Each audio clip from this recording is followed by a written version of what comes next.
Okay, good evening and welcome to the Everyman's Wrestling Podcast. My name is Stephen Daly. I am uh, joined alongside, as always, Brandon McLaren and Simon Campbell. Say hello, boys. All right, guys. Ladies and gentlemen, welcome to the product. Before we get on to this evening's episode, I just want to do a little bit of side business. Um, we have been complimented by another channel, but not in the normal complimentary way. They haven't said, guys, we like your content, we're enjoying what you're doing. They've been a little bit sneaky. They put a press release and they said what they're going to do within the next couple of weeks. And funnily enough, a lot of their content is stuff that we've already done in previous weeks. Guys, thank you for that. It's great. You're obviously a little bit scared. We love it. You're a big fish. We're still little minnows, but we're ready for it. So bring on the challenge because we want it. Anyway, tonight's episode, gents, we have compiled our lists of fives again. So we're doing fives again. All have five, five, and five. And we've picked our best wrestlers, our favorite wrestlers from throughout the years. So our top fives of throughout the years. And this evening, we're going to start with me, as always. And I will begin with my number five. Once my document opens up, because it's been rather slow, sorry. Technical issues, that's one of the things about being live. Again, one of the other ones the other channel doesn't do because they edit. Unfiltered and unedited, ladies and gentlemen. Just the way you love it in life. Why is it not opening? Sorry, Brandon, can you go with your five? Yeah, man, I'll start right off. off, man. I'll start off, man. So, my number five, this was a very hard pick of my entire five to number one. So, my first pick, my number five. Gentlemen, I'm going to let you play a little guessing game. You get two guesses for my number five. And then if yous are correct, I will then reveal it. If not, then I will reveal it. So, he is a WWE superstar only. He's only wrestled in WWE, not any other promotions.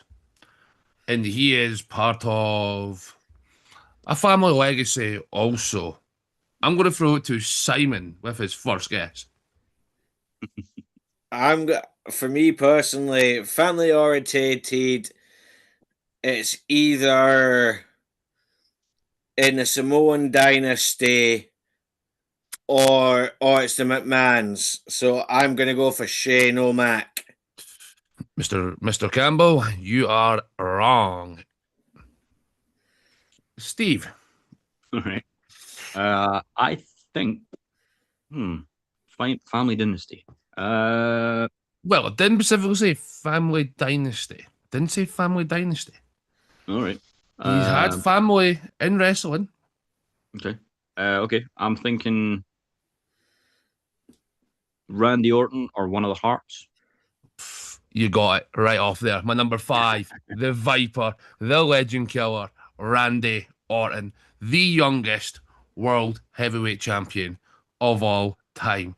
I'm surprised Simon didn't get a first guess, to be honest, and to get first guess.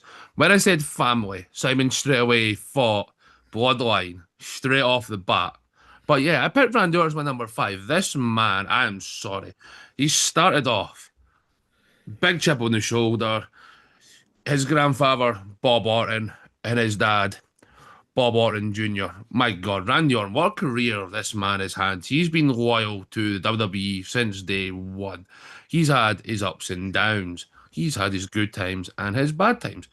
But to be a 14-time champion in the business, brilliant. He was the second, going to emphasize this here, second professional wrestler in WWE to unify both WWE and World Heavyweight Championship by defeating the one, the only, the man that no one can see, John Cena. But Randy Orton over the years has had great rivalries. John Cena, Edge, The Game, Batista, the Nature Boy, Ric Flair. Woo! Woo! Randy Orton is also a Triple Crown champion. He has won Money in the Bank. He has won two-time Royal Rumble winner. He is a one-time WrestleMania main eventer, which for a man with his legacy, with his titles, with his wins and victories, he should have had more. Randy Orton is the only man who has the longest streak of being at PLEs or pay-per-views for the old man who used to be in charge. But ladies and gentlemen, my number 5 pick, the Apex Predator, the Legend Killer, the Viper, Randy Orton. We're going to switch it up a wee bit differently, though. We're going to go to Mr. Simon Campbell.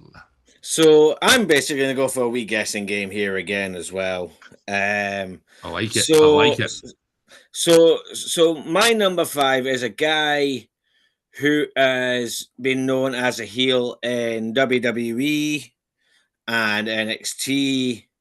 Ooh. He recently got released. It was either the back end of last year, beginning of this year. He is currently now being a babyface in a different wrestling promotion called MLW, which for those who don't know who that is, it's Major League Wrestling. So this guy is a world champion in there, and he is married to a pretty blonde lassie. And they are best friends with the ballsy badass. I think I've got it. I think Steve might also have it. I think. Right. I'm going to give it to Steven first of all. I have a wee guess. It's someone who should got a much bigger push within WWE. And I'm going to say it is Killer Cross, Karrion Kross. Yeah, yeah, Karrion Kross in the WWE. In MLW, he is known as Killer Kross, like he was known in TNA. One of my all-time best heel characters. And when he became the MLW champion, he actually did a promo that I watched, and I have never ever seen him be a babyface before in my entire life.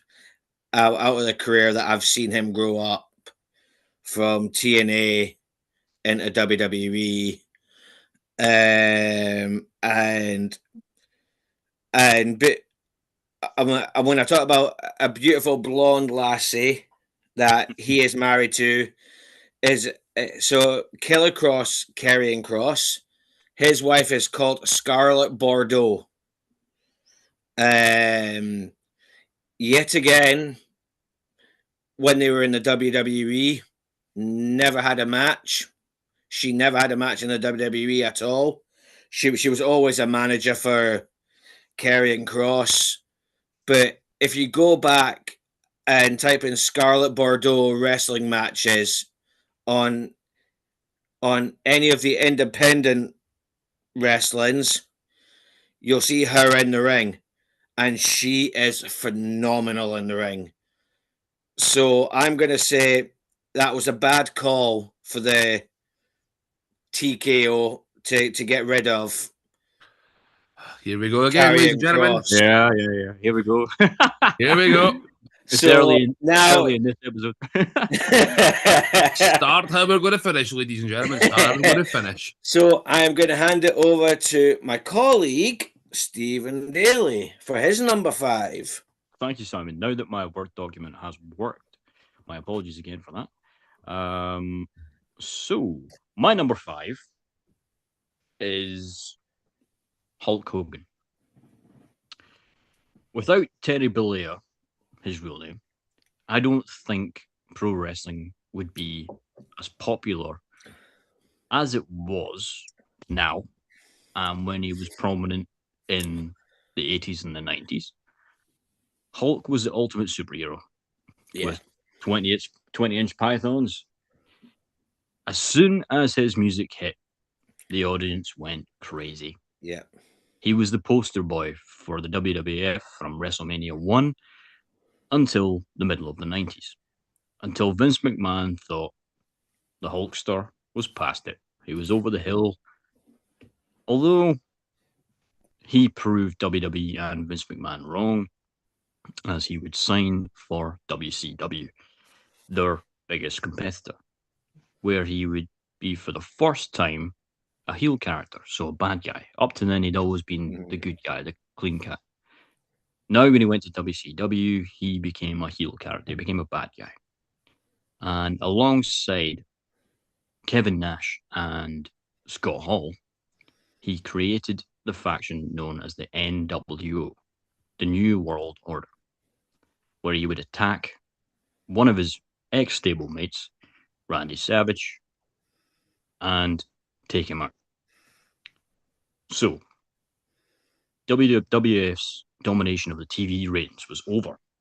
And it was over for a long time, 83 weeks to be exact.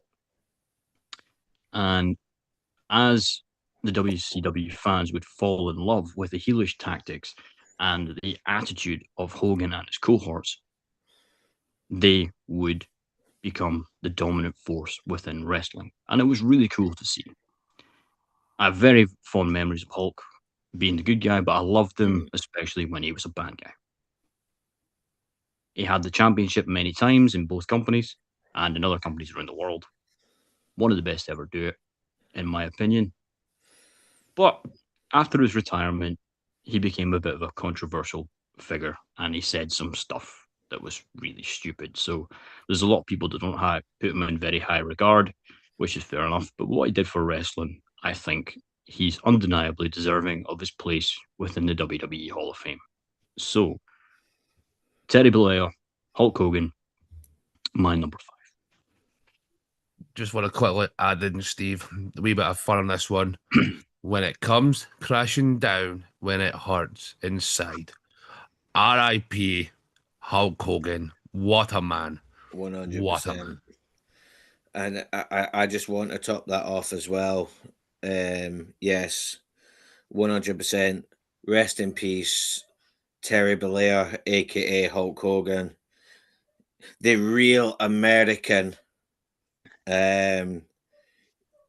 You will always be missed, especially. Sorry, Simon. Carry on. I'm sorry. No, I was just gonna say, in the professional wrestling business, you're always going to be missed. Absolutely. Just a quick side note: did you guys watch the documentary about him, the new one? Not yet. No, it's on my list to watch. No spoilers, please. Do not do a Paul Heyman on me. Do not do a Paul Heyman. Just again, we're not sponsored by anyone, but if anyone wants to sponsor us, fair enough. Go for it. We'd love to hear from you. But we're not sponsored by Netflix at all or any other company. But the Netflix documentary on Hulk Hogan, the real American, is fantastic. It goes from all the way from the start of his career to his final moments within the career, and sadly within his death. But that's not really much of a spoiler. But it's really good. Brandon, let's go again with you for number 4, please. My number 4. Just before I do my number 4, ladies and gentlemen, I just want to thank everyone so much for the love and the support of the podcast. Please keep supporting our podcast. We are on Instagram, we are on Facebook, YouTube, and TikTok. And unfortunately, like what Steve said, We are not sponsored. We have no ties. We have no strings on our shoulders here with any puppets telling us what to do. But to carry on with that, my number 4, ladies and gentlemen, he is better than you, and you know it. I knew you were going to go with that. MJF. I knew you were going to go with that, Brandon. I knew it. It was a nice wee segue there, wasn't it? I knew you were going to go down that road. I knew it. MJF, my God, what a guy. MJF is only 29 years old. Man, 29 club. I'm welcome to that club yesterday, by the way. It was my birthday. 29. I have one last year of my 20s. But oh my God, MJF, what a guy. He is phenomenal. Sorry, Steel AJ Styles is stick there, but man, what an athlete. What a man. What a man on the mic. I'm going to say that if it wasn't for MJF, I don't think AEW would be where it is now. MJF, what a man. He is being AEW World Champion. He is the Casino Ladder and Casino Gauntlet winner. One each. One each. Ring of Honor. MCLL champion. He's also went into the movie industry. Happy Gilmore 2. Ladies and gentlemen, what a good movie. MJF, though, the first reign he had, the longest reign, 406 days with the AEW World Heavyweight Championship. I'm sorry, there's not a man in this industry who can touch MJF on the mic. I'm sorry to say it. Rock, Austin, Miz, Ziggler, whoever you think you are in this world, MJF is so much better than you, and you know it. My number 4, MJF. If you're not down with that, I've got 2 words for you. Fuck off. Okay, Mr. Campbell, Simon, our crusher of hearts and dreams and of minds, Simon Campbell. So basically, before I reveal my number 4, I want to say a big, massive thank you to all our followers, subscribers. It means the world to us. From us too, we really hope you guys enjoy the product that we give you as much as we enjoy giving it to you guys. But yeah, massive thank you guys. I am going to go to my number 4, and my number 4 currently right now has the best promo and the best song currently going right now. He is a fellow Scotsman. I know you boys are thinking of Drew McIntyre. It's not him. Yeah, I did. Yeah, Yeah, no, I thought the same. No, Drew McIntyre. No, it's not. Oh, Drew McIntyre. You've not gone for the Edinburgh one, have you? I've gone for Can We Please Fire Logan Paul? Ooh, all right. Joe Hendry. Joe Hendry We for me. believe in Joe Joe Hendry. Hendry. Joe Hendry. He is a quick rising superstar coming up. From TNA, he was TNA World Champion. And then he came into NXT, became NXT World Champion. Now he's moved to the main roster, and he is now currently in a rivalry with the Vision, aka hence the reason why I said Logan Paul, because Logan Paul's in the Vision, and his song for Can We Fire Logan Paul? I'm sorry, it has gone global, and it's it is the best song ever, especially where he goes, I acknowledge the ruler, Obafemi, and our tribal chief, by the way, just so you know. Because we're having fun here tonight, ladies and gentlemen, I will do this one episode only. I will acknowledge the tribal chief. I almost said what I say off camera. God damn it. I almost said it. I almost said it. But yeah, 100%. My number 4, Joe Hendry. I could see him being in the main event of WrestleMania very shortly. If it's not next year, it may be the year after. But I could see him being either WWE champion or the WWE Universal champion. Ooh, So that's my number 4. Oh, Sam, I'm have you gonna got some hand it. information you don't know about? Are you secretly working with TKO and you're not telling us? No. Is that a wee insider there, my man? A wee spoiler there? I think No, somehow got Joe Henry on speed dial. I wish. Joe Henry is there on our screen on FaceTime there. No one But knows. to be fair, though, there's a thing where you say, if you say his name, he does appear. Obviously not here, obviously. no, He's no, not but doing his honestly, Beetlejuice. I'm gonna hand it to Stephen Daly, guys. I've had too much fun here, so All right, thanks, side. Solid pick. A little surprising. Again, another person that's only not long been in the spotlight, but yeah, totally agree. Great pick. My 4th pick, my number 4 will be the Hitman, Bret the Hitman Hart. Ooh.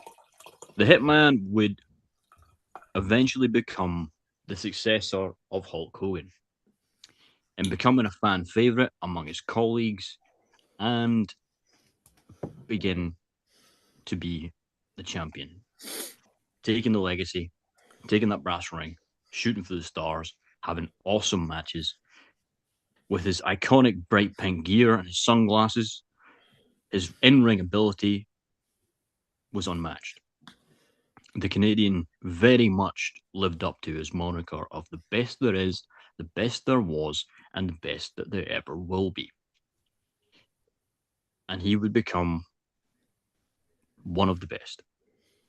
He was great on the mic. He was brilliant as a tag team wrestler and a singles wrestler. Unfortunately, his career was kind of synonymous with Shawn Michaels because of a bad booking decision of Vince McMahon during the Attitude Era.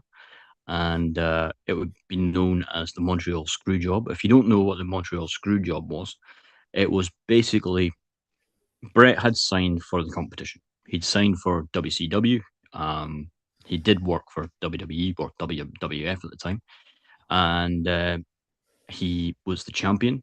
And the thing to do, basically within wrestling, the unwritten rule is if you're the champ and you're leaving to go somewhere else or you're retiring, you're supposed to hand over the title to someone else. yeah. So Shawn Michaels was meant to get the title, and Bret said no. But the reason he said no is because they were in Montreal, his hometown. And he said, can we just do it in a couple of days' time on another show? If you give me one more show before I leave, I'll hand over the title to anyone you want. Vince said, no, you can't do that. So he sent him out, and Bret thought he was going to win. He thought, I'm in my hometown support. Place goes nuts. As soon as his entrance begins, match is great up until Bret gets put in the sharpshooter by Sean. And the sharpshooter was Brett's move. And basically, it's a submission hold with your legs, and 9 times out of 10, he would make his other competitor tap out. But what happened was Sean put him in the sharpshooter and basically just turned around, and it was like 2 seconds. If you go back and watch the footage, you can probably watch it on YouTube. Brett did not tap, but he got called as he submitted by the referee, and then the referee, Earl Hebner, bless his soul, he ran out of the arena because he didn't know what that Canadian crowd was going to do. Brett was so peed off, he spat at Vince at ringside and basically said to him, "What the fuck are you doing? Like, that's not cool." A lot of people say Brett's good Brett because he didn't do the dumb thing of giving over the title.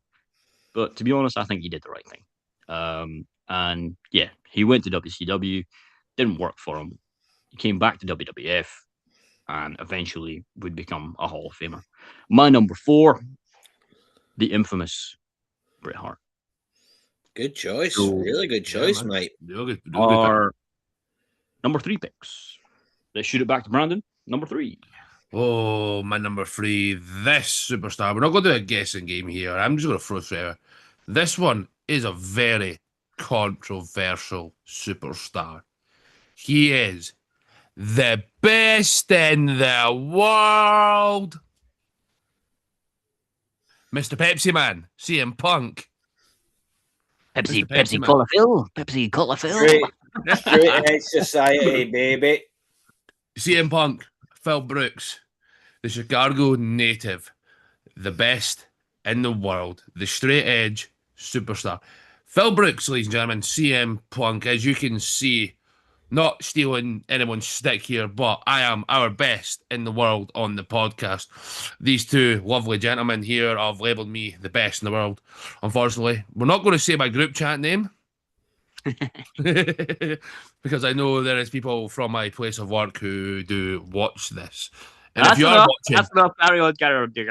if they're watching this, I will debrief you my work name on Friday. I will see you at work on Friday. But yeah, And Phil you'll Brooks, get ladies your and gentlemen. P45 on Saturday. Man, don't say that, man. Don't jinx it, man. Don't jinx it. I love my job. Really, I do. I Mr. Love my job. But yeah, Phil Brooks, ladies and gentlemen. CM Punk. Simon, Steve, keep it together for God damn it. We're having fun. Sorry, ladies and gentlemen. We're having fun, man.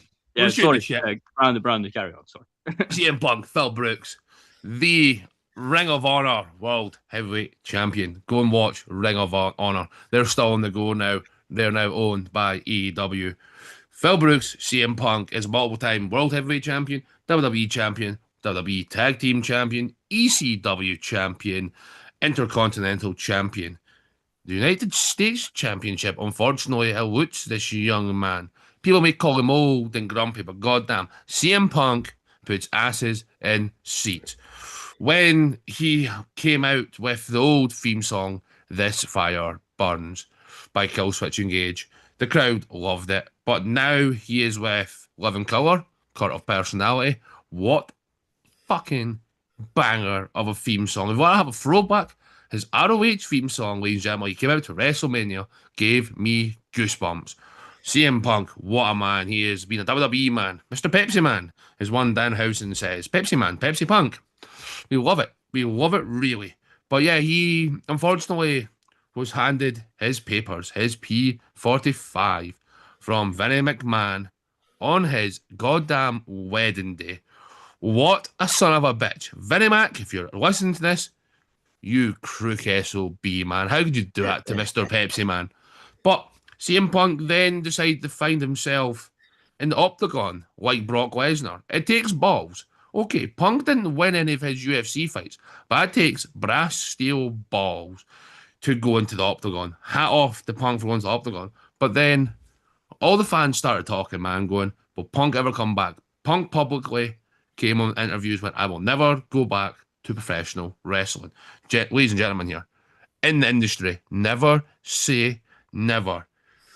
Never say never, ladies and gentlemen, because in 2021, in living colour, CM Punk returned to professional wrestling and he slammed the biggest promo in the world on AEW. Go back, watch it. Don't want to ruin anything for anyone. Go and watch it. But he had a little fight, little bitch fight with one Jack Perry. You bitch. It's not the word I wanted to use there, but bitch. You pushed him. You push Punk, you get pushed. Punk slapped this little kid, slapped him about, and showed him who the real man was. He was handed his walking papers that same night. He went out in a sold-out arena at Wembley and kicked ass, retained the title. He was stripped of it. Tony Khan, if you're listening, you are a good man. Your industry, what you're doing is brilliant. You dropped the fucking ball with CM Punk. You mark. But then the wrestling fans started talking once again. CM Punk this, CM Punk that. So in Chicago, at Survivor Series, they have their 5-on-5 match. It was absolutely brilliant.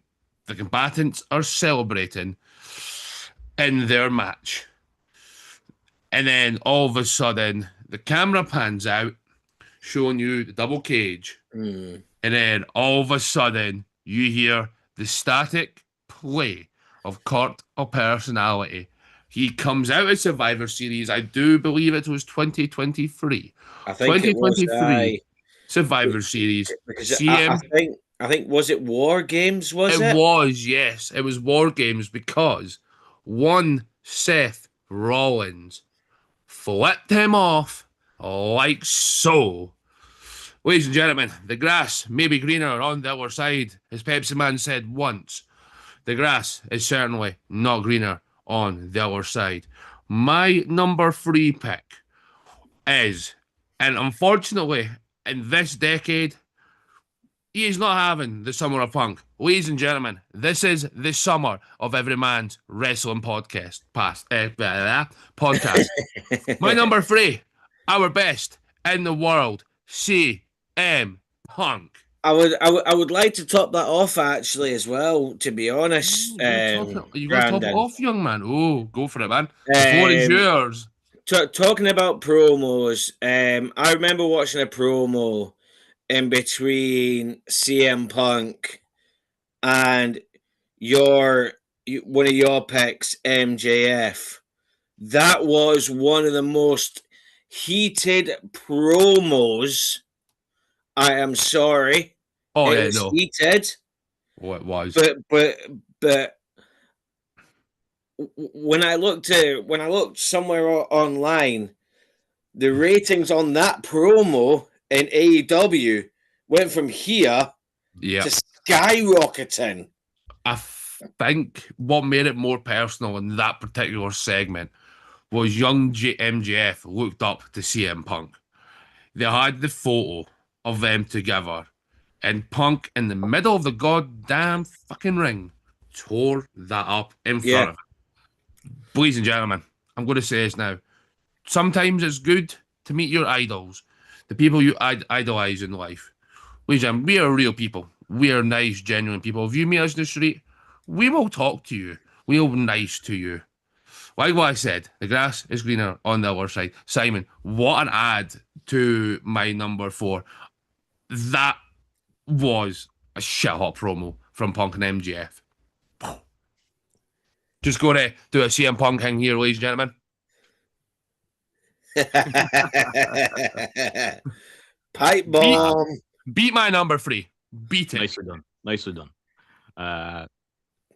Sorry. Simon. Number 3. So my number 3, I'm going to take you back to the 2000s. And this guy had the best manager of all time. It's not a spoiler, it's a prediction. So my number 3 is the ass kicker of the WWE, Brock Lesnar. So when he was a young upcoming superstar in the early 2000s. Went on to great things in the WWE. He left to go to the UFC. And if I remember correctly, I think he won the UFC title about 4 times, if I remember correctly. No, he won it. I think he won it once, but he'd only had 4 fights before then, and then he won. Yeah. He Yeah, impressed them that much within the 4 fights.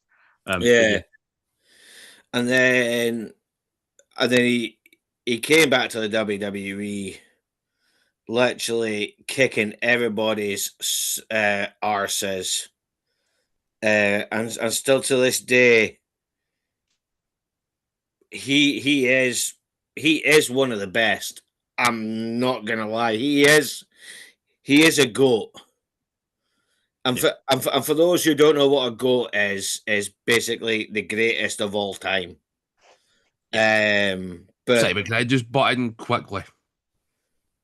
Just gonna butt in quickly. The only butt in on your hand, I just want to add in, ladies and gentlemen, you are looking at 3 future goats right here. Sorry, Simon. I'm sorry. I'm sorry about that, man. Just wanted it's to all add right, that in man. Yeah, and that match that he had at WrestleMania against Obafemi, we all actually thought Opa, he actually Opa, um, was actually going to retire, and then Opa, bah, oh, bah, Opa. oh, bah. No, but anyway, so yeah, back to what I was saying. Sorry, guys. Sorry, man. I'm sorry. Yeah, so at WrestleMania, everyone thought that was him done. And no more Brock Lesnar. He comes back a couple of weeks after WrestleMania and says to Obafemi, I want a rematch. So it's now 1-on-1. So I want to see where that rivalry goes. But I'm going to cut it short and sweet there. My number 3, the ass kicker of the WWE, Brock Lesnar. I just want to add to that. Side, what a pick. Yeah, totally agree with that. Brock's not on my list, and I went backwards and forwards about it because he's been such a polarizing figure within the years, such a fucking badass. Um, what's the point in looking after the P's and Q's now? So yeah, he was such a badass. Oh, man, absolutely. As soon as that boom, boom, boom, boom, you knew your ass was grass. Exactly. Everybody, like even the big guys,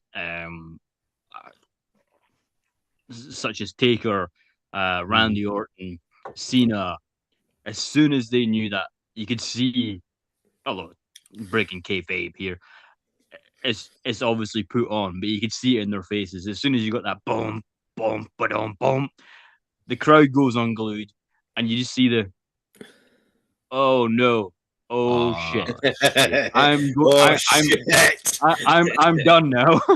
I just want to add from Steve there. We all watched Clash of Italy, right? We all did. I think it's the first time in Brock Lesnar's career. Correct me if I'm wrong.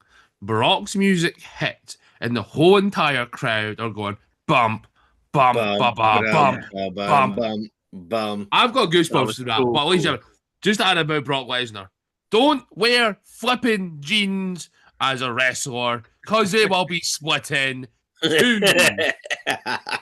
Wait, gosh, that just reminded me. When was it he was standing in the ring with Paul and his music went and he's doing his jumping up and down, and then he fell and he went back. He Yeah, I went remember backward. that. Yes, Oh, that was that not? I know it that was was a a Monday. Monday That Night was a Monday Night Raw. Raw. That was I a think it Raw. was like his one of his returns on like Raw or SmackDown. It was so funny. Oh no, But it you- was. It was actually Friday Night SmackDown. Actually, sorry, Yeah, it was it it. was. Aye. oh, that was so funny. Oh, man. Boombox So Lesnar, ladies and gentlemen. Dun, dun. well, at least they had boxers on. He did, man. I'm Um, like Simon Campbell, ladies and gentlemen. Way! Don't put your camera down, Simon. My number 3, gents, none other than Stone Cold Steve Austin. Give me a hell yeah! What? Hell yeah! Thank you. Austin 316 just said, "I whooped your candy, whooped your ass." Oh yeah, okay. Thanks. Spoiler alert. Beginning in his career as a tag team wrestler, his real name, Steve Wilson, Texas native, was a part of the Hollywood Blondes, along his best friend, Brian Pillman. Rest in peace, Brian. In WCW. Then he would be given the name the Ringmaster, but it wasn't much of a character, and he didn't really get much of a development on it. So then they switched him to Stunning Steve Austin, where he dressed a little bit different than he did when the Ringmaster. He was given a wee bit more rein to talk, but still, it wasn't much to write home about either. Fortunately, though, for Austin and the wrestling business in general, in my opinion, he would win the 1996 King of the Ring tournament, where he faced Jake the Snake Roberts in the final. He beat him, and he said, "Get that old ass out of my ring." And then he would go up to Michael P.S. Hayes, a producer of WWE, former talent, for his thoughts. And Michael says to him, "Austin, what did you think about that?"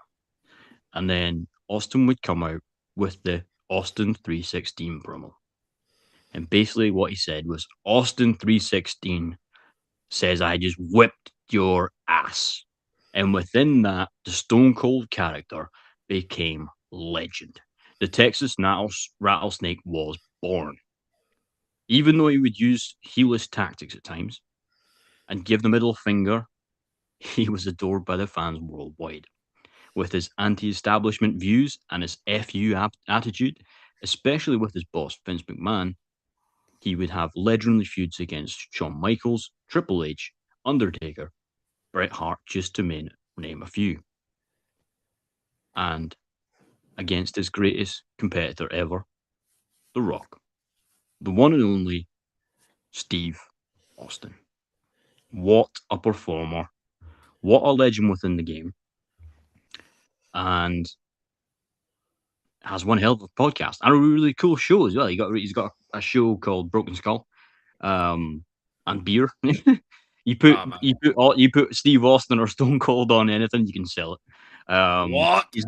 He's not really What? had a competitive match in years. What? But he's still see Austin 316 shirts everywhere. He's still global, Yeah. and I don't think wrestling would be as popular again with Hogan, but now with Austin after him. I don't think wrestling would be where wrestling is if it wasn't for Austin 316. No, I would Yeah, agree man. with What a that, pick. Stephen. What I a pick. mean, WWE or WWF wouldn't be as big as it was without Steve Austin. He was, in my opinion, he was one of the trailblazers. Oh yeah, absolutely. And I watched a lot of interviews with male male superstars going, What? if it wasn't for Steve Austin, I wouldn't have been in the WWE. Mhm. But yeah, one hell of a pick, mate. Thanks. I honestly thought about putting him number one, Mhm. but I changed my mind at the last Mm. minute. I did have him number one, but I changed my mind. We're probably all going to have the same number one, and I won't be shocked. But Nope. probably for good reasons. Do you know what? I actually think me and you, Steve, will have the same number one. I think.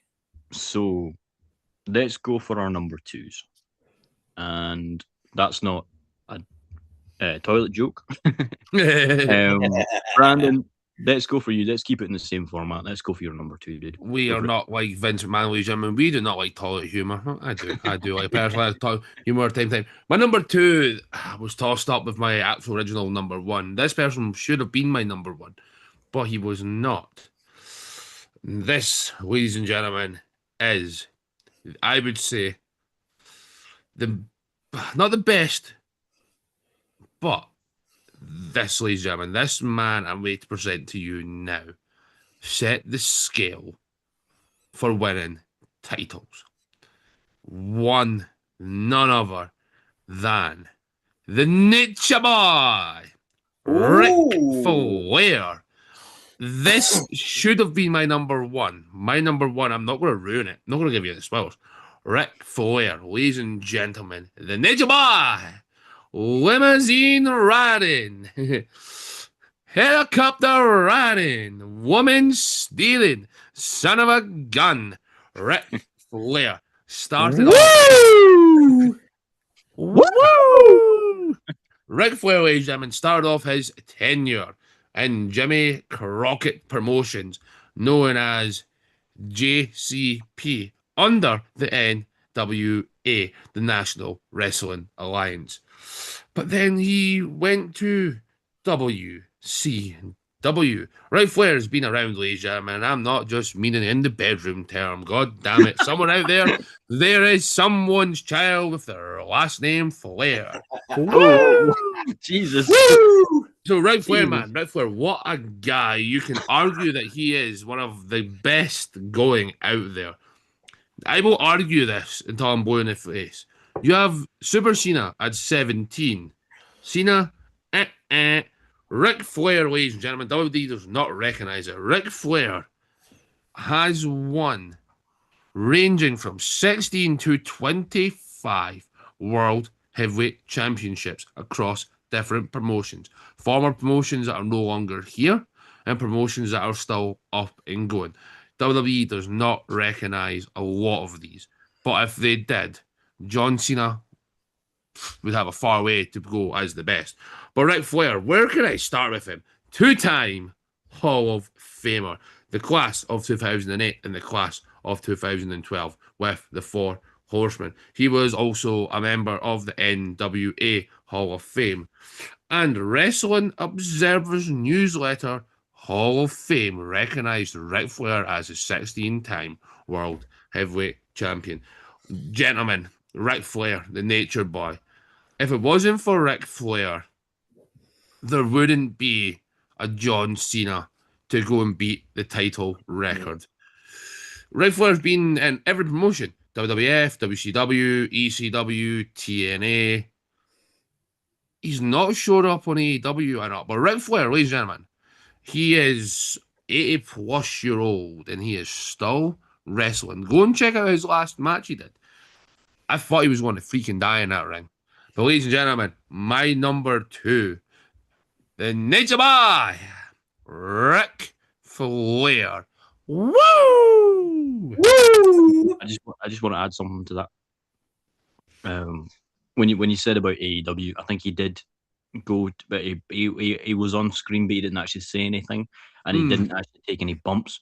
He went with Andrade because he was still with Charlotte at the time.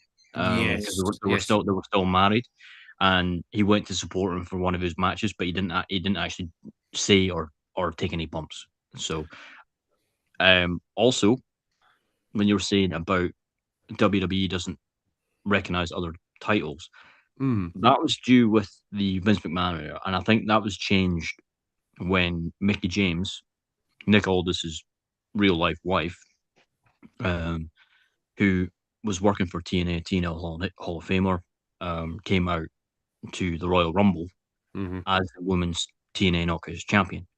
I think that was the first time they've ever recognized another title. But since then, they've mentioned AEW, IWGP, TNA, ICW as well. Yep. And I think it's great. And it's very progressive. But let's be honest, Vinnie Mac was kind of back in the Stone Age, and if you weren't WWE, it didn't really matter to him. But other people watch other things, and we all watch other things as well. Let's go for Simon. What's your next pick? So I was actually saying to Brandon before we went live, between my number 2 and number 1, I went over it about 10, 20 times because my number 2 should be number 1, but I put as my number 2 the never seen 17 world champion, John Cena. And just like that, the man who can't be seen has disappeared. You can't see me. Shout out, John, if you see this, you can't see me. No. Going back to 2002, we actually talked about this on a previous podcast. When Cena came into it with the Attitude Era, and Kurt Angle opened up an open challenge for anybody to face him, and Cena came out, and if I remember correctly, Kurt Angle said, "What gives you the reason to be standing in the ring with me, the 2-time gold Olympic medalist?" And Cena goes, "Ruthless aggression." And like I say, guys, go back to that podcast, and you'll see what I'm talking about. This guy has been a babyface for numerous years in the WWE. He is actually, what a lot of people don't know is he is the most famous person to do a Make-A-Wish Foundation wish. So yeah, I might get some stick from used to as my number 2. No. But for me, I've always been a C Nation fan. When he actually did the whole rapping before his matches, because I remember he actually did a rap at Tribute to the Troops, and I think what was it, 2003? I think it was in 2002 or Iraq, 2004. and he was facing the Big Show. Whoa. And it was for the United States title, and Cena took the title at the Tribute to the Troops, because for those who don't know John Cena, he was an ex Marine. Yeah, my number 2, never seen 17 John Cena.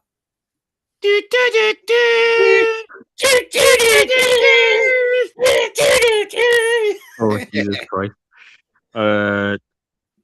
YouTube, don't copyright us for music. That was the most shocking rendition of John Cena's theme song I've ever heard in my life.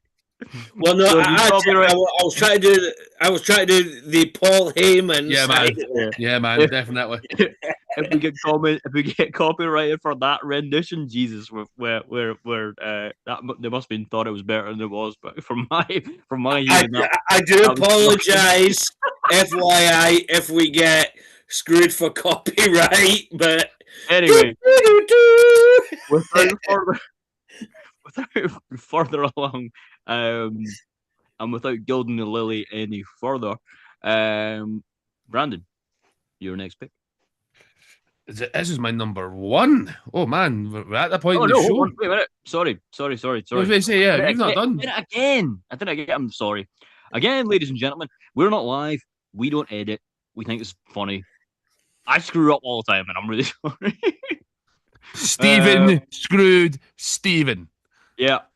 Well, don't read into that too much.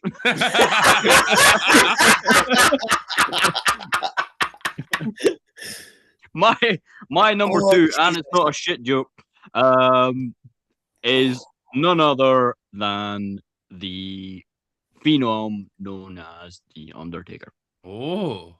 He would start his wrestling career in 1987, working under various names and guises for World Class Championship Wrestling.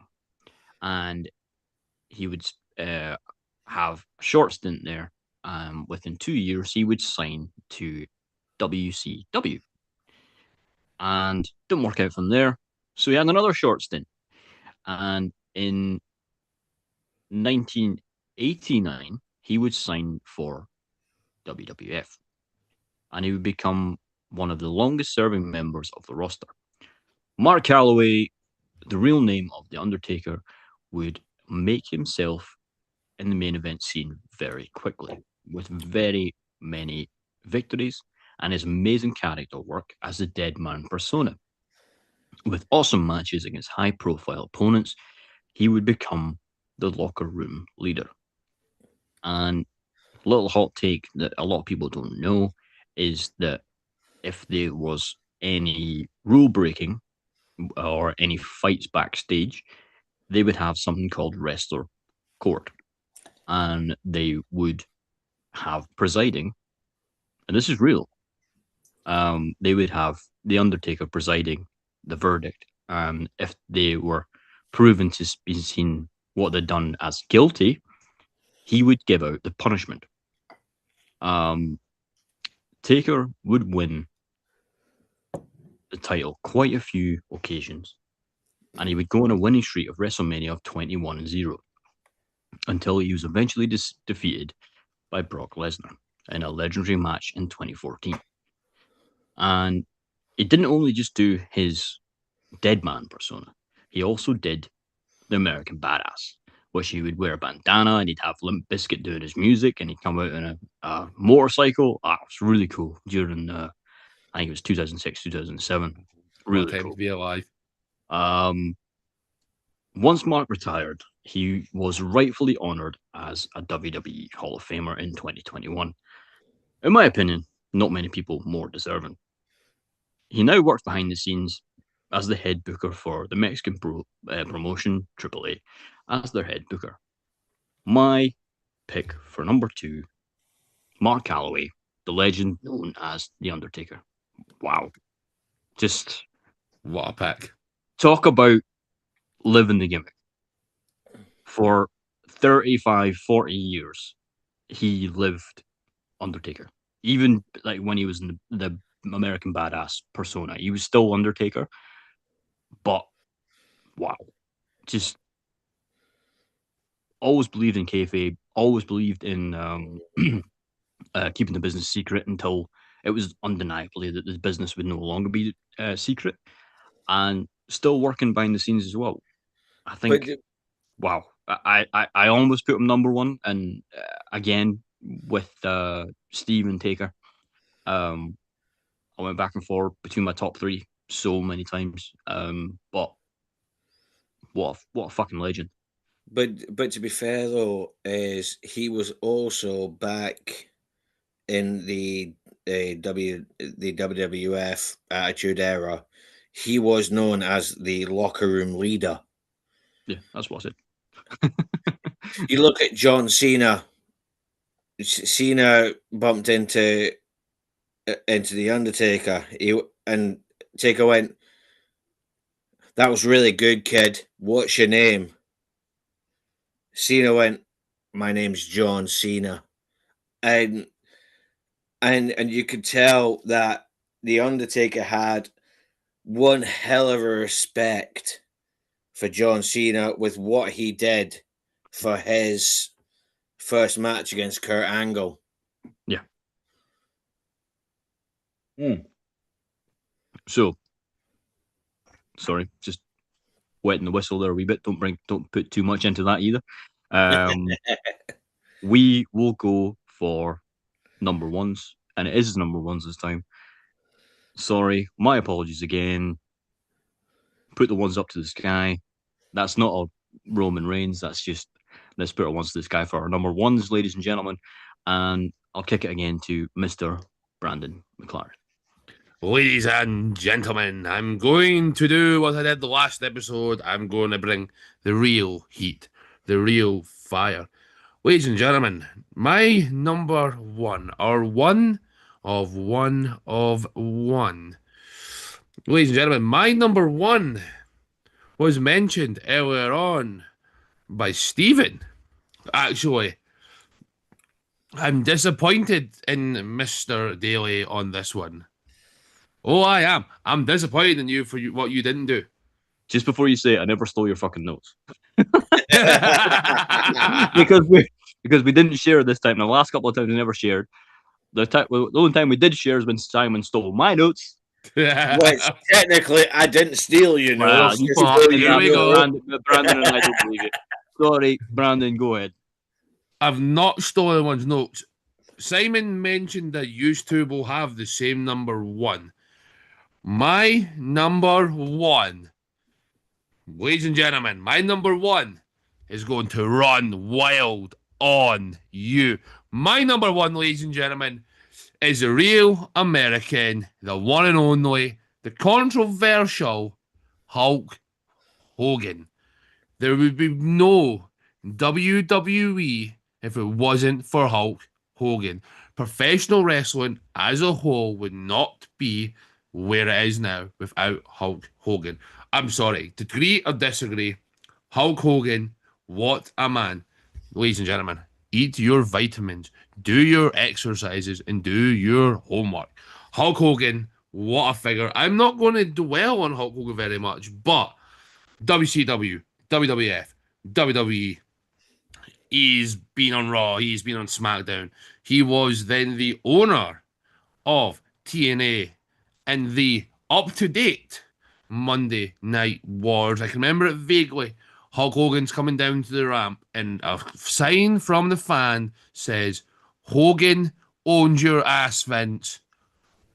Owns your ass, boy, just like we're owning everyone else's ass tonight. Like you two, boy, I'm owning your asses. Hulk Hogan is my number one. I'm not going to dwell on it, but you know what? What you gonna do, brother, when Hulkamania runs wild on you? Top that, assholes. Oh, don't you worry, I can top that easily. Rest in peace, Hulk. Yeah. Rest in peace, man. R.I.P. Hulk Hogan. What a figure for wrestling. And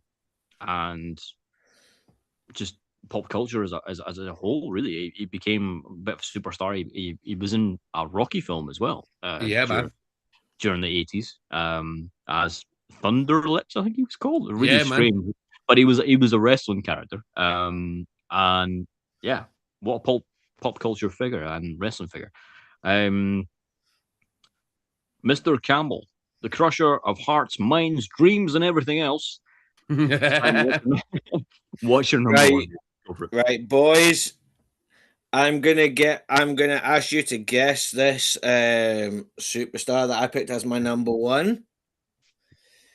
This guy was 1/3 of the Shield.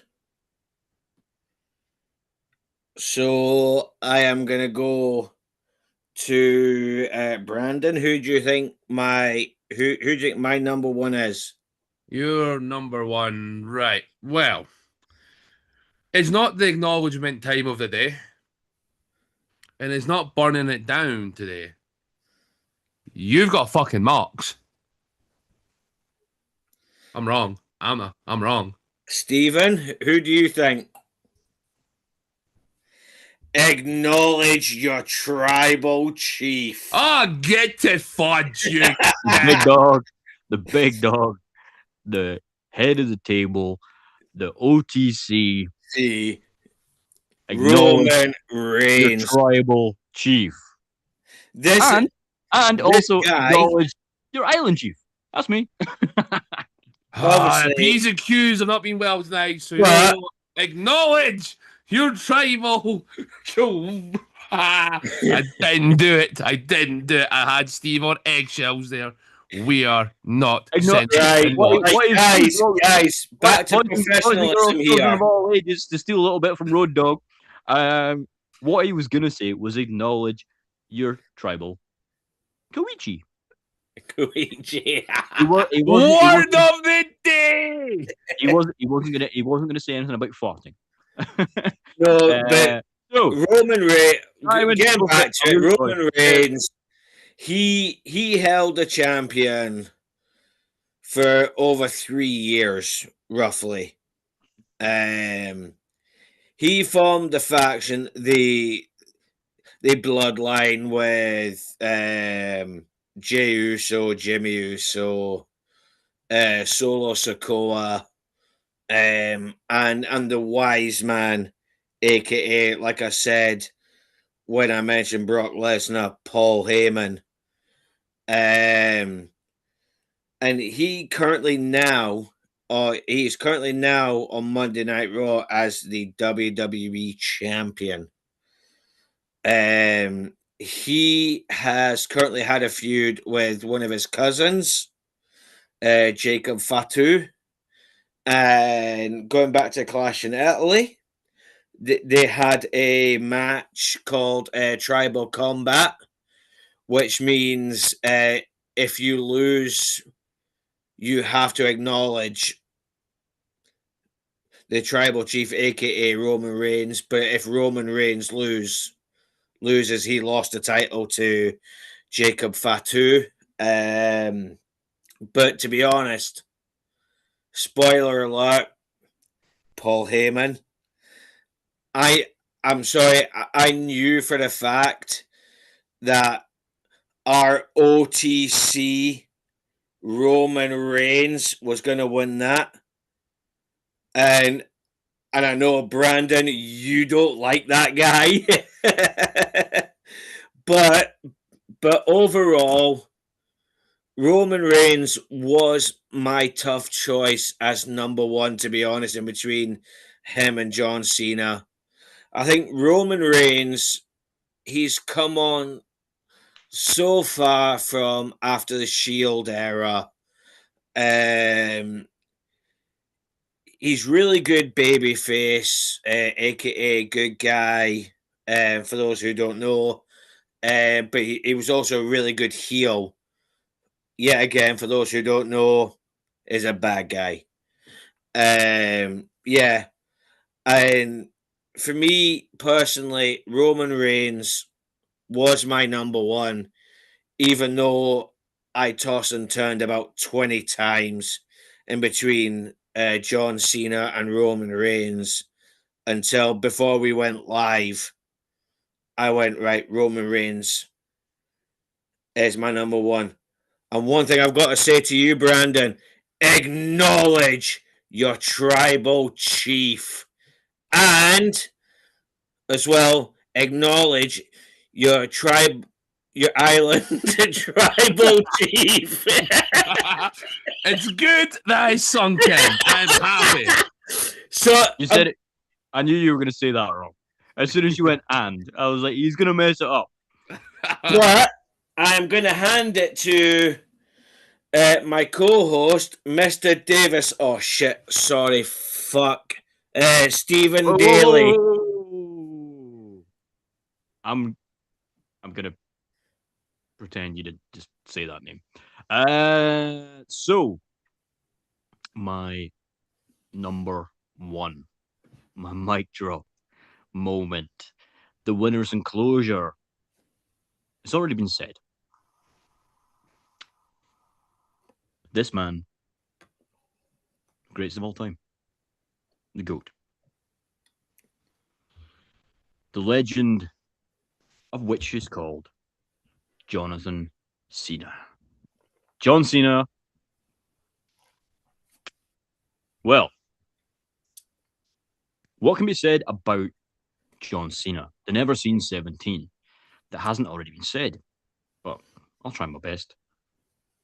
John would start his wrestling career in FCW, Florida Championship Wrestling, which was the undercard before NXT, along with many famous names such as Randy Orton, Dave Batista, and Brock Lesnar, just to name a few. Although he was technically had all right matches, and he was under a character known as Prototype, half man, half machine persona, where he would do his promos and then recite them backwards, which, to be honest, was pretty damn entertaining at the time. He would soon enough be called up to the main roster,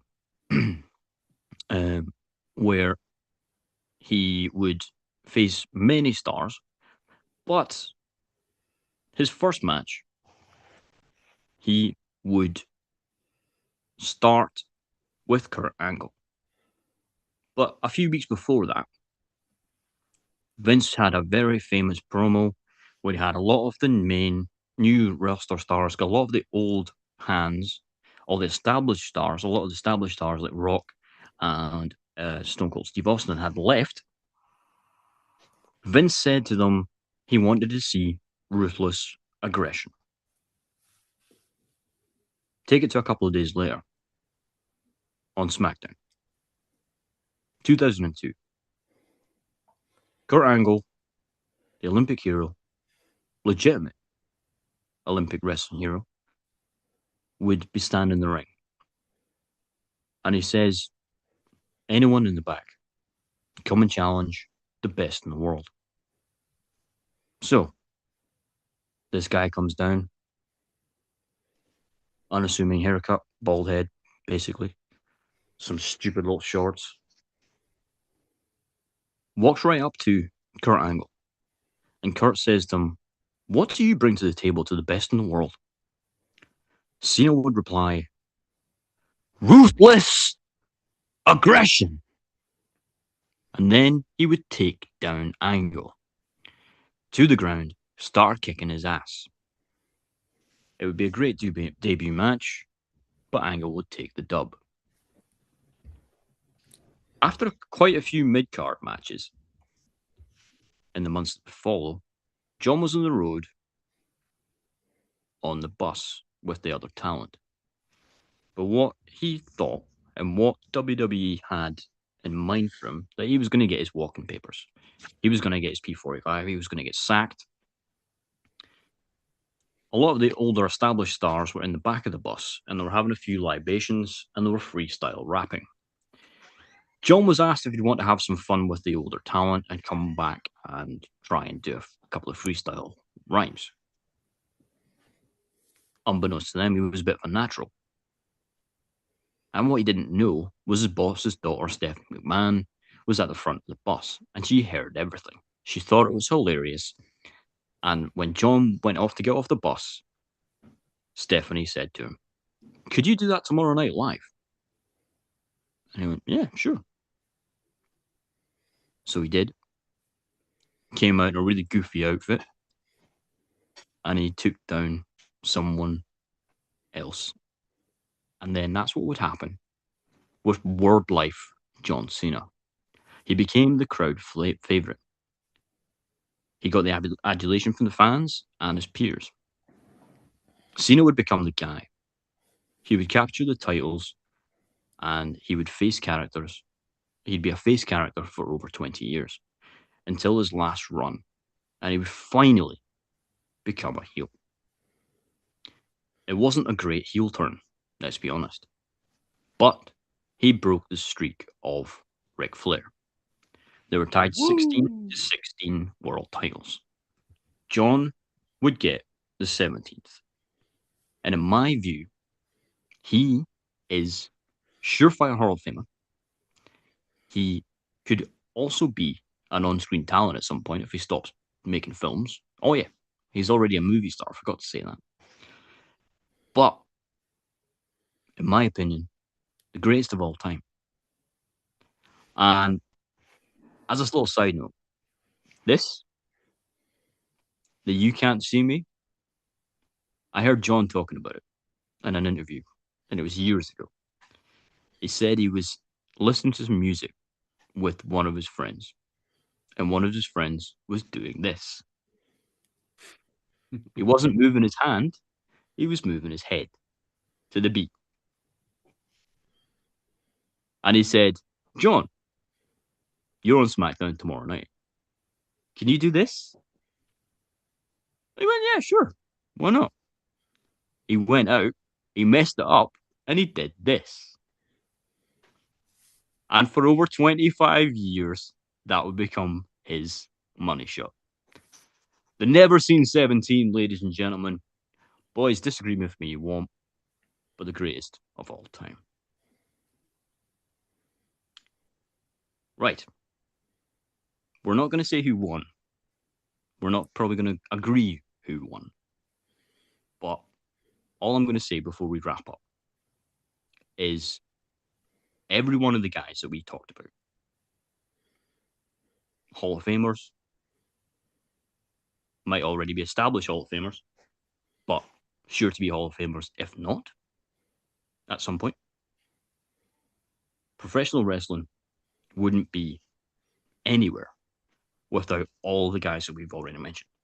And there's a few more that we haven't, but we can only pick 5 each. Very difficult. But yeah, we've had fun doing this. I think you can all notice that. There are imitators out there. We are some originators.